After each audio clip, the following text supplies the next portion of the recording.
So here we have the Hyundai Tucson on a 68 plate. I'm going to start off by showing you around the outside of the car, and then we'll hop in and run through some controls on the inside.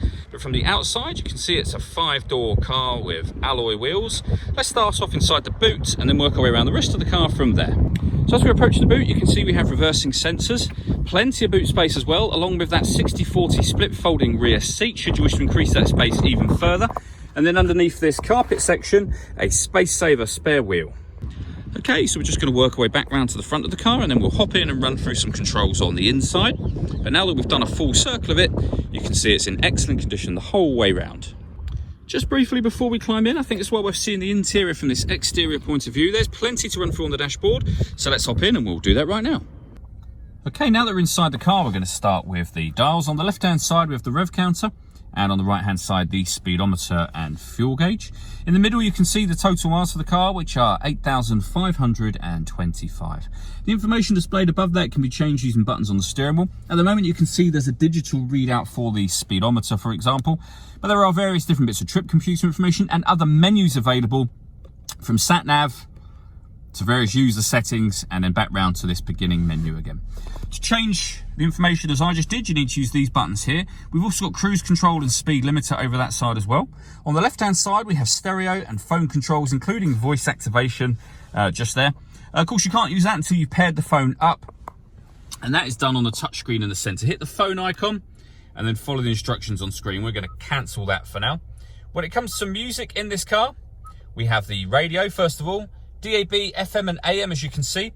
If you want to listen to your own music, you can do. You can hit the media section there. You can see it's grayed out at the moment. You can press the media button as well, and you can see it will show nothing is connected. So there are a few ways to listen to music. You have auxiliary input, USB input.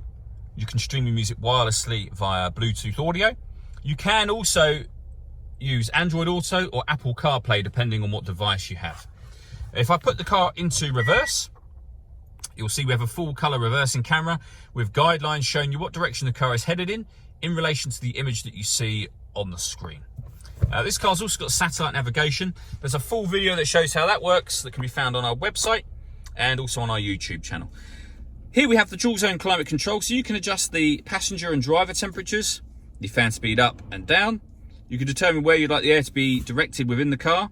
When you're happy with those settings, that button turns the air conditioning on or off again, of course, or hit auto and the car will take control of the direction of the air and the fan speed to maintain those temperatures for you. To override that, just readjust the fans and put it back on whatever setting you want it on. We then have two 12-volt charging sockets, the auxiliary and USB inputs that I mentioned a moment ago, a 6-speed manual gearbox, and then these 4 buttons just here. Starting with this one, that turns off the parking sensors. This turns off the stop and start. This car is designed to cut out when it's stationary in traffic to save you fuel. That system is now off. And these two, I'll show you up on here. Starting from that bottom one, that turns on downhill brake control, or off again.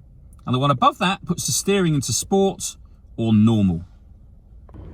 All that leaves me to say is thank you for taking the time to watch this video. If you'd like to come and see the car in person and have a test drive, please feel free to call any of our MJA sites. We'd love to hear from you soon.